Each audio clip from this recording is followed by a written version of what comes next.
For the first time as the nation's commander-in-chief, President Donald Trump touched down in Big Sky country.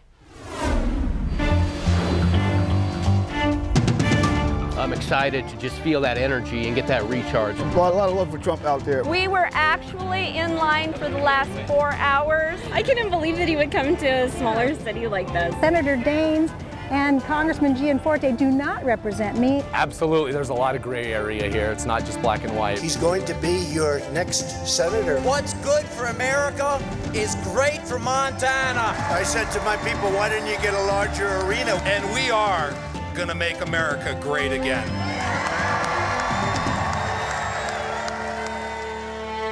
Now, Trump launched scathing criticism of U.S. Senator Jon Tester as he threw support to Tester's Republican opponent, Matt Rosendale. Now, during the 1 hour and 5-minute monologue, the president fired up the crowd with talk of his political accomplishments and political foes. MTN's Mike Dennison was there. President Trump hit the stage shortly before 4:30 p.m. and quickly went to the first order of business, promoting Matt Rosendale and bashing Senator Tester as an obstacle to the Trump agenda. It's time to retire liberal Democrat Jon Tester. Trump and other GOP speakers listed Tester's many sins, voting against the repeal of Obamacare, against Supreme Court Justice Neil Gorsuch, and against the Republican tax cut bill last year. I see Jon Tester saying such nice things about me. I say, yeah, but he never votes for me. He never votes. But the president also remarked on what he called 2 landmark veterans' health bills passed by Congress this year that Tester supported and helped write, a fact quickly noted Thursday by the Tester campaign.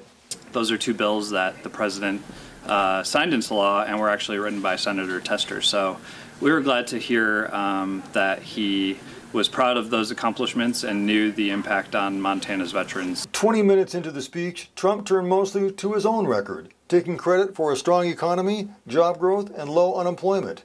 He also lauded his overtures to the likes of North Korean dictator Kim Jong-un and Russian President Vladimir Putin, and assailed our NATO allies as not paying their fair share of defense costs and killing us on trade. But he got perhaps his loudest ovations when he talked about stopping illegal immigration and securing the U.S. border.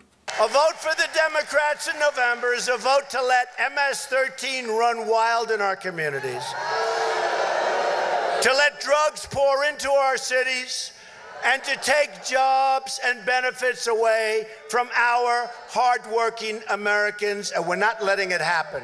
If you want to have a country, if you want borders, how about borders? Wouldn't it be nice to have borders?